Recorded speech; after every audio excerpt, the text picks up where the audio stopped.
2024-25 featured a change in the Atlantic Division playoffs for the first time in a while. Will we get another change in 25-26? That's coming up here on the Locked On NHL podcast. This is the Locked On Podcast Network's 2025 NHL season preview. Your team every day. What's up, hockey fans? Welcome in to another great season as we get rolling here towards the 2025-26 NHL season. Welcome in to the Locked On NHL podcast season preview series. We're here talking about the Atlantic Division today. My name is Joe DiBiase from the Locked On Sabres podcast, joined by Brian Fisher from the Locked On Red Wings podcast, Ian McLaren from Locked On Bruins, and then Ian Boisvert from the Locked On Canadiens podcast, as we are not fully the non-playoff teams from last season. Ian B from up there, not in Montreal, but covering the Canadiens. You made the playoffs last year, so you're looking to repeat. We got a couple of droughts over here on this side, and we're looking for a better and brighter season. I'm sure everybody is a step in the right direction for these four teams. So a lot to get to coming up on today's show. We're going to look at the offseason additions and subtractions from each of these teams, what the expectation is for each. We'll take a look at the over-unders at the betting markets over our buddies at FanDuel Sportsbook, what the level of expectation is for everybody as well. So a lot of fun, a lot to get to coming up as we get rolling towards the hockey season. And we can jump right into it on starting with you, Ian, on the Habs last year and making the playoffs. So tell us, especially here in Buffalo, someone who hasn't seen his team make it since he was 15. What are the playoffs like? What's that like? It was a lot of fun last year. I've always thought that the teams that you don't expect to do well, that are sort of making the steps in the right direction, are the most fun to watch, right? There's no expectations. We're not white knuckling it through games. We're having a good time watching Lane Hudson just ball out every night. We're having a fun time just watching Nick Suzuki have a career year. And we get rewarded at the end of the year with a playoff berth. They clinched on the last day of the regular season for them. A season that didn't start all that well. They struggled out of the gate. They lost Patrick Laine last year for a good portion of it, and he comes back and he's electrifying. It was really exciting. It was exciting to get rewarded for those years of the tank. It's something that, you're sold that as the trade-off where, if we tank and we are intentionally bad for a few years, we will get rewarded with this. It's not every team gets rewarded with it. And I think the Canadiens were very early in that. We were a lot quicker than any of us expected the Canadiens to be in that position. So coming into this season, we're feeling great. There's a little bit higher expectations, but I think we're still kind of in the same feeling. We're very much like, we didn't really, expect to be there. We might not really expect to be there again this year. So let's just enjoy another, young season with these guys. Yeah. And making the playoffs even could just take a little bit of that pressure off your back, little monkey off your back if you're the coaching staff and management too. And I think that can open things up for what they do as well. Ian McLaren joining us this year. You're not normal to our show on our side here. I wonder from your perspective, because looking up at the division, this division has had no parity over the years. It is rare that one of Toronto, Tampa, Florida in the last 3 years, and Boston have all been right there in the postseason, or at least close to it. And last year, a very big difference. So we'll get to it, but could not have been a fun season for Bruins fans. No, it's it was definitely a situation the last few years where there was a clear top four, bottom four in the Atlantic Division. For the Bruins, there's no one thing that went wrong for them last year. There was just so many ingredients in the soup that ended up being, pretty rank and inedible at the end of the season. And, it started with Jeremy Swayman's prolonged contract stalemate and how public that was in training camp. He missed all of the exhibition season, wasn't even back for the season opener. And then you had, of course, Jim Montgomery fired. You had the kind of exodus of core guys at the trade deadline, including Captain Brad Marchand, Charlie McAvoy getting injured at Four Nations, Hampus Lindholm out. There was just so many things that went wrong. And the vibes around Bruins fans pretty low right now, already on edge here, even in the preseason. And really hoping for, not everything to go right or to kind of turn around overnight, but at least some more things to go in their favor. I know to many hockey fans that would seem ridiculous for Bruins fans to kind of be looking for things to go in their favor after such a long string of success. But there is some optimism under new head coach Marco Sturm. Not as much optimism when it comes to roster composition, but when it comes to coaching staff and the vision, it seems to be somewhat on track, at least heading into this season. Sure. No, and that level of winning will always raise the bar. It's a different life that you live when you've done that for so many years. And then finally, introduce everyone to Brian Fisher, my drought brother from Detroit here. Sabres with the longest drought in NHL history, the Red Wings with the fourth longest drought in NHL history. So we have definitely felt the short end of the stick on that parity in the division. Detroit's come a little closer than Buffalo has in the last couple of years. So I don't know where you are after last season going into this year. But man, it would be fun to just do some shows and some previews of playoff series at some point. That'd be fun, hopefully. Yeah, I've been doing this since 2022, I believe. Was Raymond Insider's rookie year, so I have not covered a playoff game yet. After 25 consecutive years of making the playoffs, it's been a long, drawn-out rebuild, which, Joe, I'm sure you can relate to. Oh, yeah. But as far as vibes go, tense is I think a lot of what Red Wings fans are feeling. We've had Yzerman as the general manager since 2019, so this would be year 7, I think, by the end of the season. And Red Wings fans feel as if it's been dragging on for a little bit too long. And myself, going into the offseason, said, okay, the drafting and the development of young players has been phenomenal. You look at Lucas Raymond at 4th overall. He and Tim Stützle look like the best 2 players from that draft. Even after they get screwed in the weird expanded draft lottery that year, because they did the 2 draft lotteries, and the Red Wings somehow fell to 4th, they got Lucas Raymond out of it. Year prior, Yzerman reached for Moritz Seider. He became a Calder Trophy winner, and last year established himself as one of the, in my opinion, one of the best two-way defensemen in the league. The development's been great. Lots of young prospects in the pipeline. The issue then becomes the pro scouting has been abysmal. The contracts that they have signed in free agency have been rough. Andrew Kopp hasn't lived up to expectations. JT Compher hasn't lived up to expectations. Ben Sherratt has been overslotted. I will defend him in that element that he's playing way higher than he probably should be, but they also signed him to a contract to do that, which again, bad contract yet again. So it's those acquisitions made through free agency that largely have not panned out. And so a lot of Red Wings fans going into this offseason said, okay, young talent's here, but you need to supplement this young talent with an impact move. And kind of not through entirely his own fault, right? This last offseason, who became available? Everyone signed with their team, and the ones who didn't knew already where they wanted to go because the cap was surging up. Everyone had the money to retain their guys, and so nobody had to trade trade anyone away through cap crunch either. So it's definitely tense in Detroit because we were ready for this team to make the playoffs, especially after missing out on a tiebreaker 2 seasons ago. But at the same time, looking at similar to Ian of Bruins was bringing up, it's hard to see them breaking through with this roster composition unless internal growth ensues. Yeah, that the cap point is really good. Ehlers goes to Carolina, but otherwise, half the league has more than $4 million in cap space that they couldn't use because there just weren't enough guys that were worth it. So maybe we'll see that filled out in the coming years. So we're going to take a look at the over-unders, our best positive spin on each team as well. I'm going to try really hard for Sabre fans on that one. So that's coming up here. And here, if you're watching along on YouTube, we got the over-unders up there. Montreal at 92.5 over at FanDuel Sportsbook for their point total.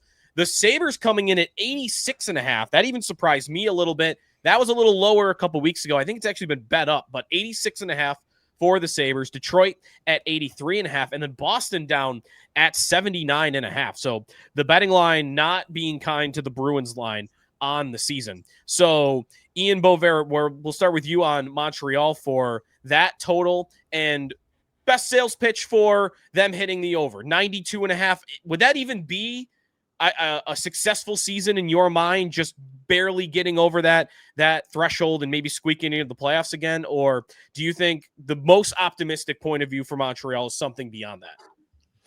I think it's a reasonable aspiration for them to hit the over on this one. Last year, they made the playoffs with 91 points, which wouldn't have been enough in the West.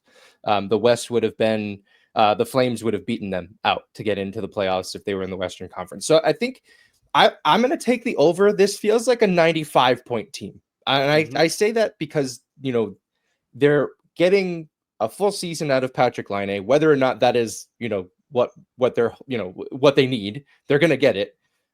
They're getting a new guy in Noah Dobson. They're getting the odds-on favorite to win the Calder Trophy in Ivan Demidov. There's a lot to be excited about them adding to this roster. E&M, the Bruins, 79.5. That's a low total. What's your most optimistic view of the Bruins, and would you be over or under on that number? In terms of the Bruins, they finished 76 points last season, tied for worst in the Eastern Conference. I find it hard to believe that they can't muster at least 2 more wins to get back to 80 points to hit the over on this. Like I said before, Hampus Lindholm's coming back, Charlie McAvoy coming back. You take any top 2 defensemen off any team in the NHL, and that's certainly going to hurt. Bring them back. Hopefully that will also help Jeremy Swayman to reestablish himself as a hang goaltender in the NHL.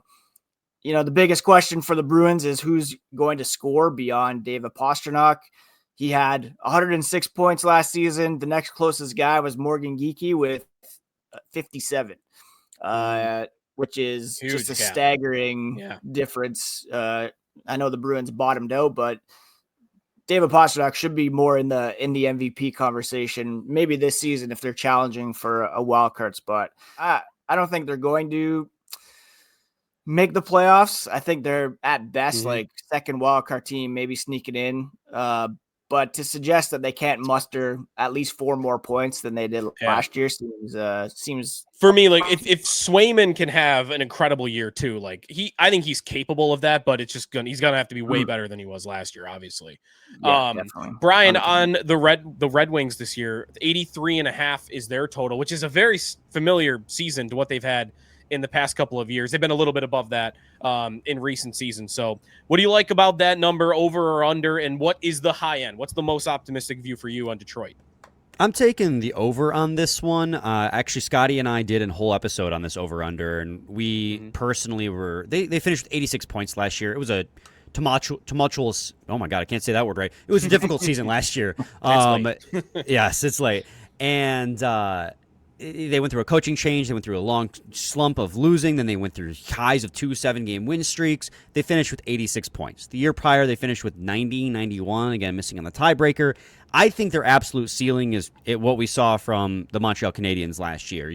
91, 92 points, clinching the final wild card seed. I can see that. I think 83.5 is actually a little low because I see them easily replicating their point production from last year. I think that's honestly the slot is like 85, 86 points. I think that's likely where they end up. Missing the playoffs, which sucks to predict for my own team, unless, of course, going back to what I was saying earlier, internal growth happens. Like, if Marco Kasper and Simon Edvinsson can take that step, great rookie years, can they take the step into being legitimate, impactful NHL players at the top of the lineup? If that happens, in a good spot. If newcomer John Gibson can be the goalie that we hope he can be in Detroit, playing behind a albeit marginally better defense in Detroit over Anaheim. Like, there are factors in play that I think Detroit's going to hit that over regardless, but at their absolute best, I think they can get to about 91.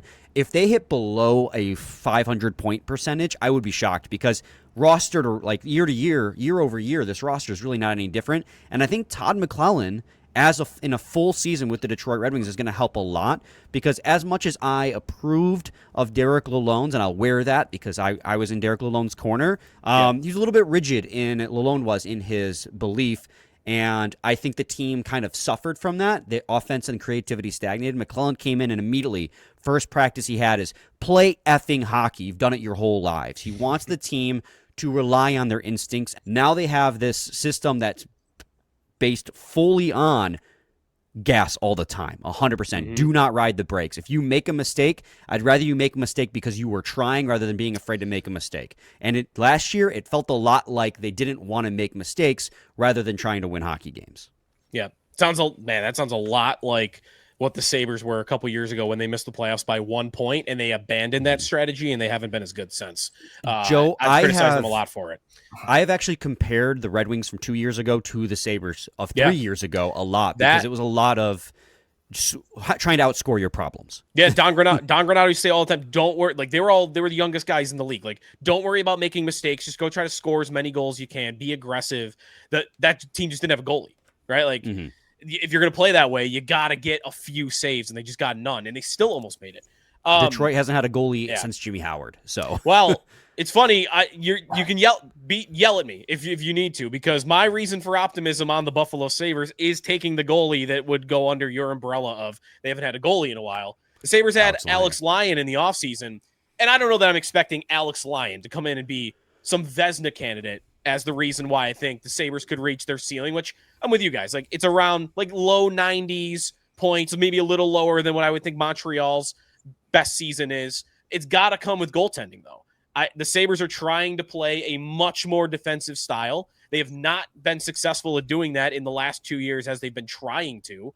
And I'm in a better place than I have been in the past because the last couple of years been just hope it's Ukko-Pekka Luukkonen. And that's kind of it. It's him and a rookie. It's been the goalie setup the last couple of years, or James Reimer off waivers. This year, I don't know which one it will be or if any of them will, but between Luukkonen, Alex Lyon, and Alex Georgiev, 3 NHL goalies, I think they're just throwing darts and hoping, close your eyes and hope that one of them is able to give you a decent season. So if the Sabres can get that to work, I think they could be like a 91, 92 point team. But I think the possibilities that they're lower, there's way more of them. So some reason for optimism, but if I'm being realistic, I think the Sabres are probably underneath that 86.5 point total. Coming back on the other side, what were our team's biggest offseason additions and some breakout candidates to look for from Detroit, Montreal, Boston, and Buffalo? All coming back here on a season preview edition of the Atlantic Division on the Locked On NHL podcast.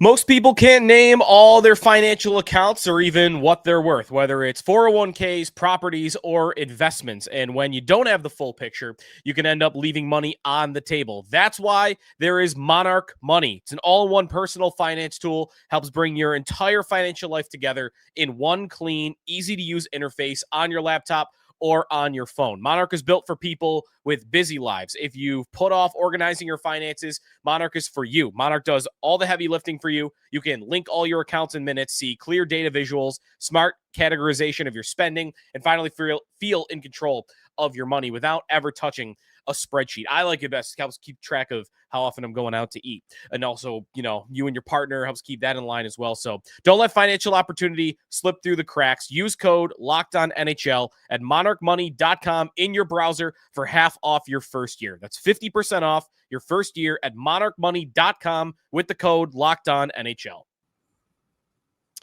Welcome back. Joe DiBiase, Brian Fisher, Ian McLaren, and Ian Boisvert from Locked On Canadiens, Bruins, Red Wings, and Sabres, all getting ready for the 2025-26 season. And it was a long off season, longer for some than others. It was a weird off season. More cap space for all these teams, but not a lot of top players that were available to fill that up. So, Ian, we'll start with you on Montreal. What type of offseason was it for the Canadiens, and what would you call their biggest offseason addition? It was funny. It was a quiet offseason, and then there were 2 big pops. They didn't, the Canadiens spent a lot of time probably just checking the trade market. Kent Hughes is very active in that. Just, his past as an agent, I think, lends itself to him constantly wanting to know what's going on out there. The big one happened the day of the draft with Noah Dobson coming to Montreal and immediately signing an 8-year contract worth $9.5 million a year. Montreal gives up not a lot in the immediate sense, right, but the package is substantial. It's 2 first-round picks and Emil Heinemann, who was beloved in Montreal in his brief time with the Canadiens. Heineman, of course, last year was I think he was like top 5 in rookie goal scoring, and then he got hit by that car in Utah, and like his season just fell apart. Like he broke his wrist. They joked like Heineman was a physical player. They joked that the car was totaled. It was. I completely forgot about this. It was a wild story. I remember I got a text from my friend like Heineman got hit by a car. I was like, "Excuse me, I didn't." I think we all just reacted like, "Wait, that was real? You weren't like using an analogy?" Like, no, he actually got hit by a car. No, it was a state vehicle in Utah. Yeah. So be careful on the streets. But it was a substantial trade to get Noah Dobson in Montreal, and it's a piece that a lot of teams I think were after. It's a right shot, mobile puck moving defenseman capable of a 70-point season like we saw. What'll be interesting to see is he's not on the alpha power play unit in camp. That's obviously going to be Lane Hutson's chair for the remainder of his time in Montreal, you'd have to imagine. But he gets a pretty substantial power play unit in he gets Ivan Demidov and Patrick Laine and Kirby Dach up front.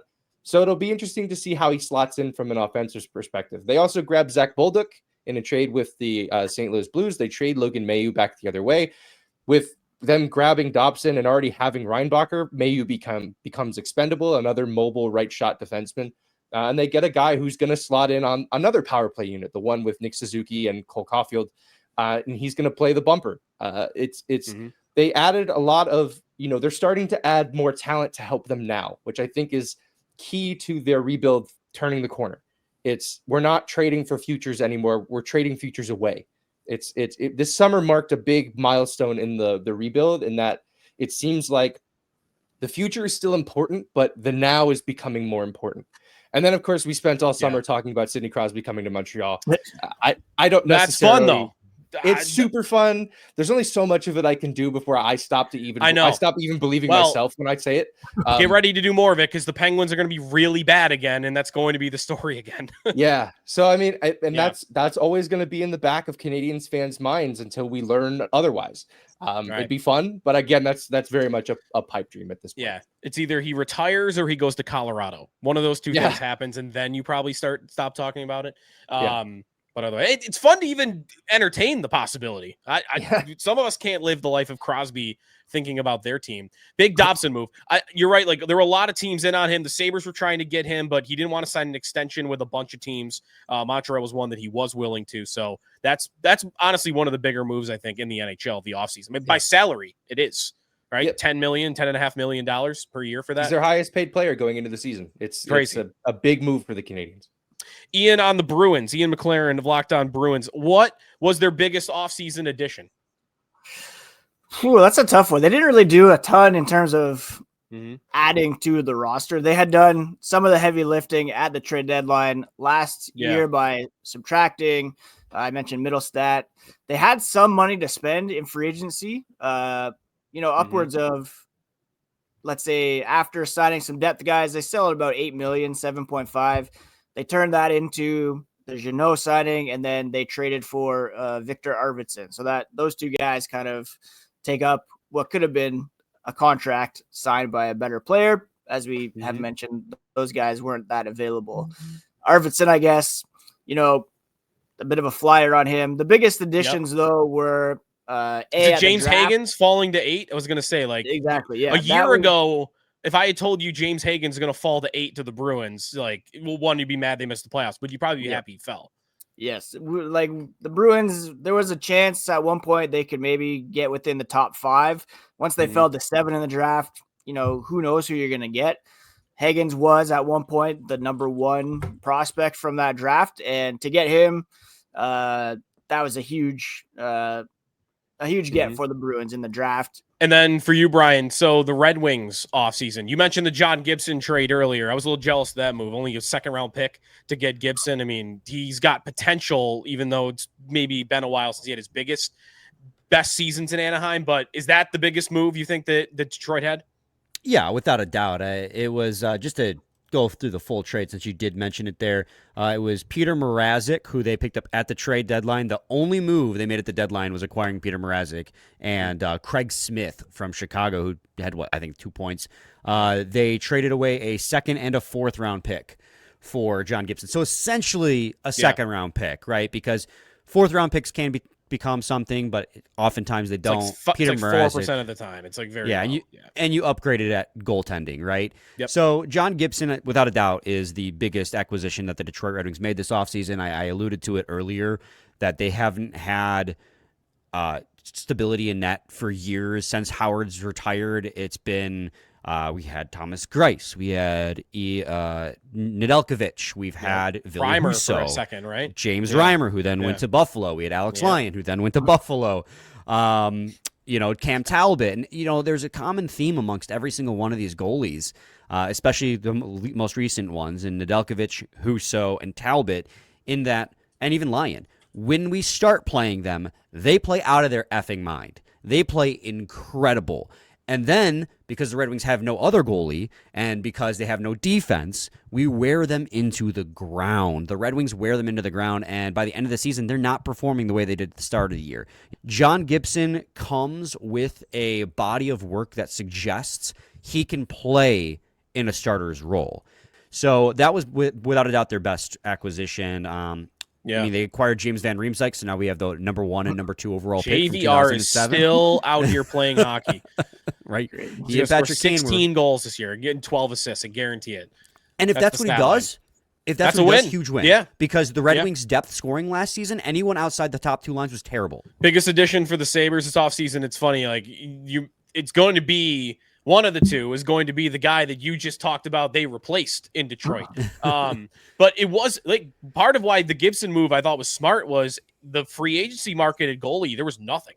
It was Jake Allen, who didn't even move teams. He stayed in New Jersey.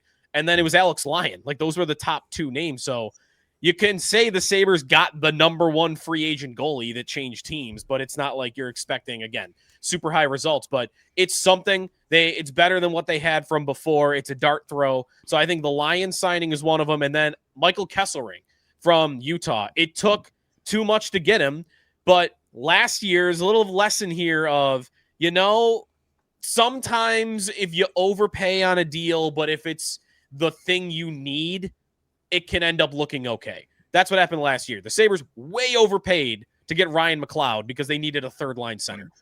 Top 10 pick they gave up. I still would tell you in value, that wasn't a smart deal. But on the immediate, they got a third line center who scored 20 goals for them, which was a massive upgrade. So, and he's only 25. It's not like he's 30. So, yeah, they overpaid for Michael Kesselring to come play defense for them, 6'5". They've been dying for a partner for Owen Power on the second pairing, and they just have not been able to find anyone to really help him take a big step forward. So I think Kesselring is the idea for that. I'm optimistic that can work. Not telling you he's worth JJ Peterka, but I do think he's a big piece of what they needed. So, and then very quickly around the room, one name very quickly on your breakout candidate for the season. Brian, you're going with Marco Kasper in Detroit? Yeah, let's go Marco Kasper. All right, I'm going Zach Benson in Buffalo. I think that's a pretty easy one for me. Ian on Montreal, who would you say is their breakout candidate this year?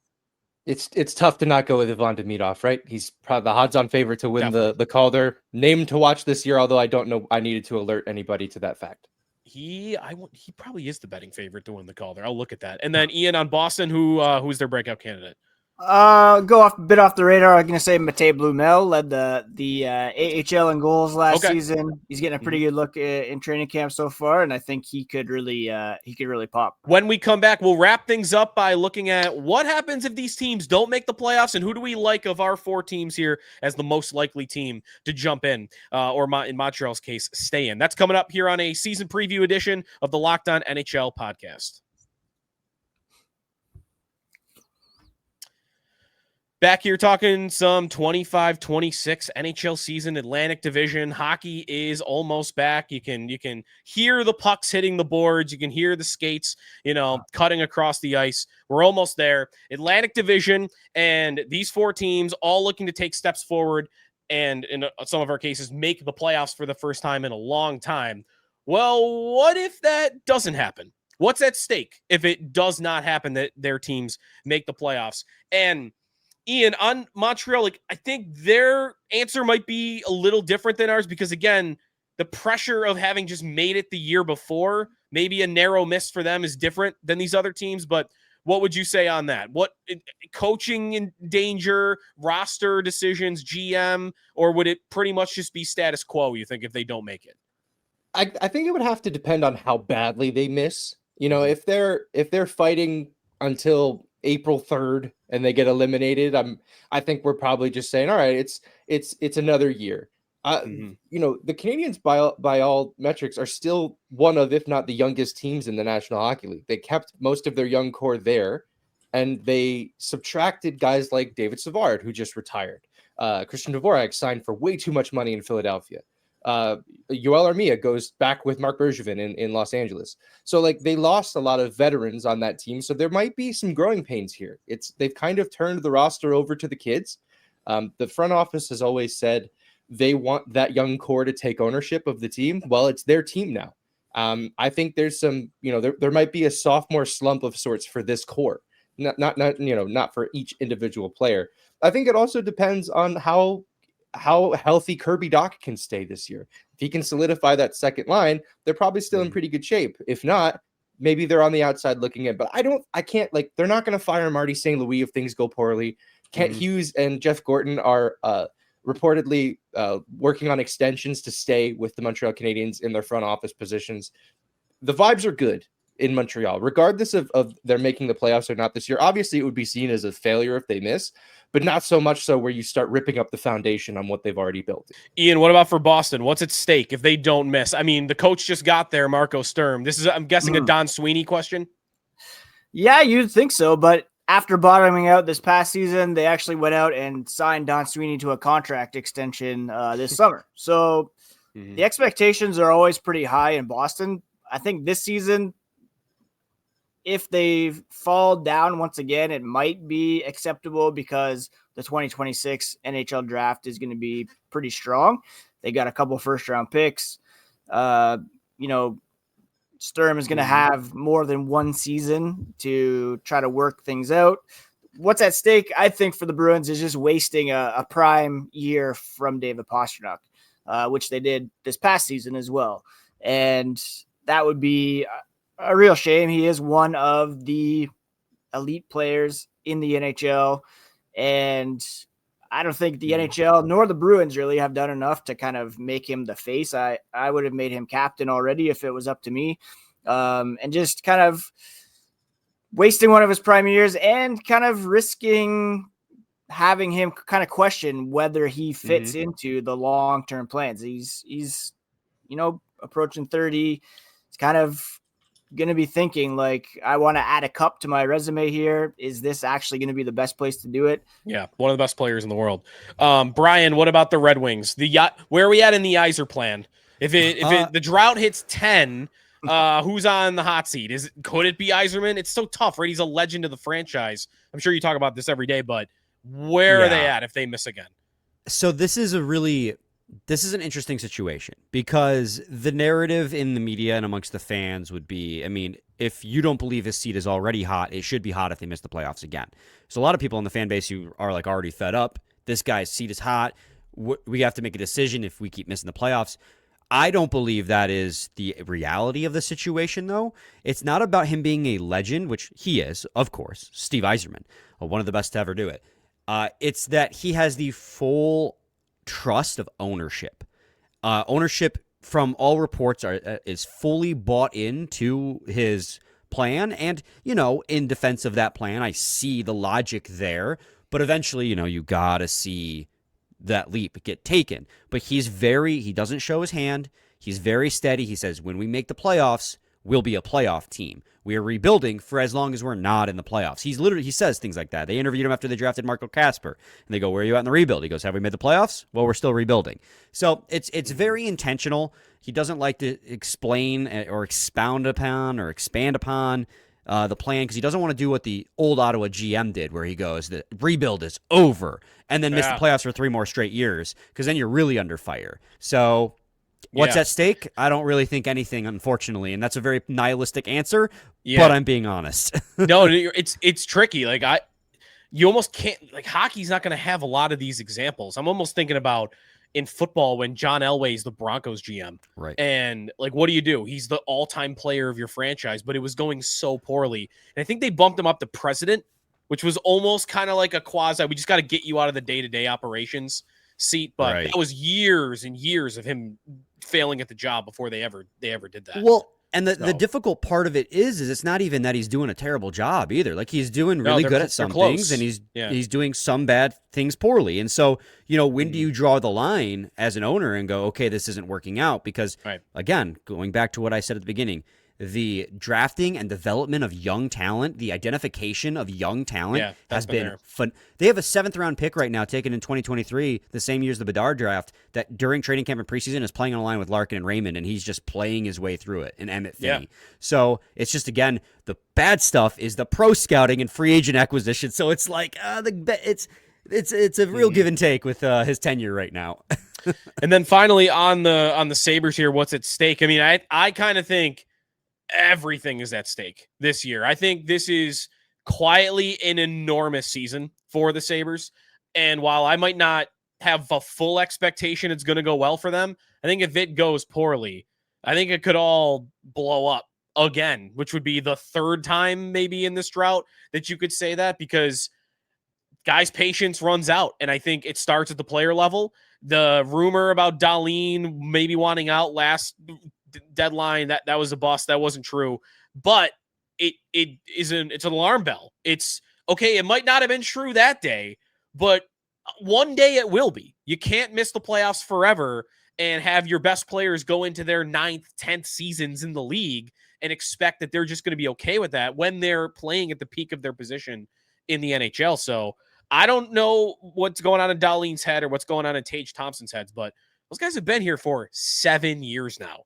And there's only so much of this that I think you can take. If you're a highly competitive person, I would question a player's competitiveness if they were willing to just do this for the rest of their career. So eventually that patience runs out. That's at the player level. And at the GM level, I mean, in my opinion, it should already be over. I mean, GMs don't get a 6th season when they've never made the playoffs. That rarely happens. Like, I think Pierre Dorian is actually the only other example of it with the Ottawa Senators recently. So, but part of it is kind of what Brian said. Like, it's up to the owner, and the owner loves Kevin Adams, and he's been a Pagula guy for long before he was even a GM. So I could sit here and yell until I'm blue in the face that they should move on from the GM, but it's the owner's call, and the owner loves him. So if only you had palm trees, honestly. Man, that's the other thing. He steps in it a lot in press conferences.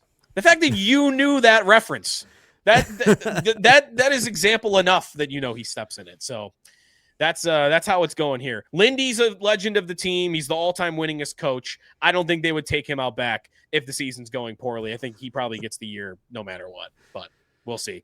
And then finally, to wrap things up quickly here. All right, you got to pick one of the 4 teams here. Montreal, Boston, Detroit, Buffalo. One of them makes the postseason.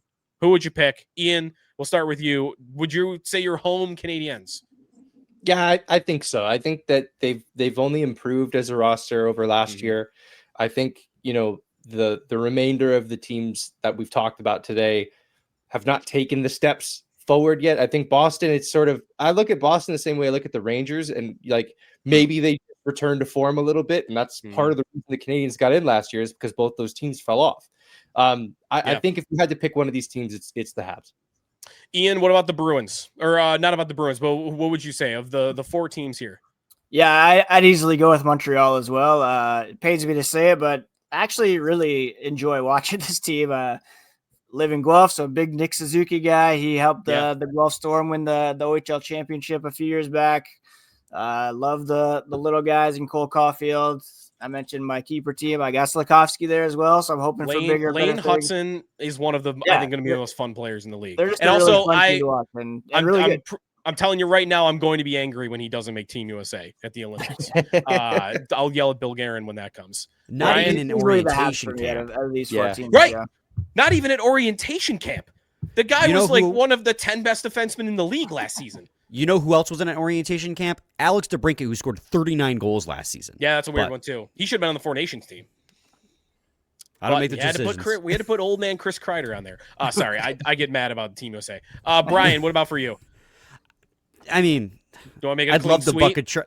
I'd love to buck a trend and say the Detroit Red Wings, and I do think that is a possibility. But when I look at the teams that got better this offseason, it's Montreal. We've already said it. Acquisition of Dobson, acquisition of Zachary Bolduc, another year older for Lane Hudson. It just seems like all things point to. Well, let me change it up then a little bit, because I think we're clean sweep. We all agree Montreal's the most likely. Let me put it a different way then, very quickly, because we went really long here. How likely is it that all 4 of our teams miss the postseason? And I think the real question there then becomes, you need a 4th Metro team to get in if you think all else is the same in the Atlantic. And I'm looking at the Rangers. There's really nobody else though. Like, I think Columbus steps back. The Islanders, Penguins, Flyers don't impress me. Like, for me, it comes down to Montreal and the Rangers for that final spot. Yeah, that makes total sense. Yeah, I can't see or Ottawa drops out. I could see that happening. Possible. But who knows? Yeah, the Rangers could bounce back for sure.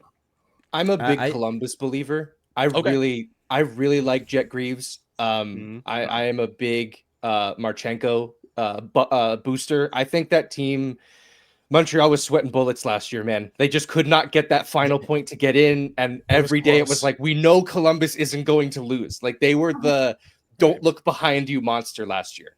I'm very much like, I think if there's a team that gets in the Metro, it's going to be them. That would force all of us into an early summer of golfing. Yeah, I like what you said with the Rangers, because when we talked earlier about the few teams who made impactful additions, they got Vladislav Gavrikov, who is the best defenseman on the market. They did have to offload Keandre Miller to do so, but I do think that that's a definite upgrade, and they were doing so to capitalize on the now.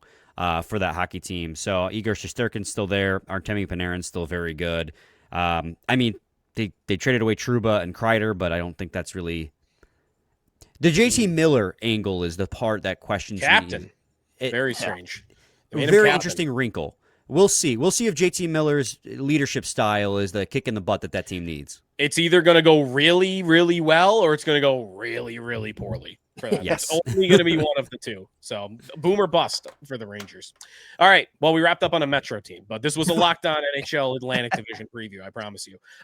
Thanks everybody for participating. Be sure to check out Locked On Red Wings with Brian, Locked On Bruins with Ian, or Locked On Canadiens with Ian as well, as we get ready for the start of the regular season. Stay tuned to Locked On NHL throughout the coming days and throughout the coming weeks as we get ready for the start of the season. Be sure to check out Locked On Fantasy Hockey. Of course, Flip and Steal, they've got your stuff ready for all your drafting as we get closer and closer to the year. There was some Keeper League talk during this podcast today, so get a Keeper League. Keeper League hockey it's more fun than football. Keeper League, I would even say. So be sure to get in on that as well. Thanks for listening, and stay tuned here on the Locked On NHL podcast, part of the Locked On Podcast Network, your team every day.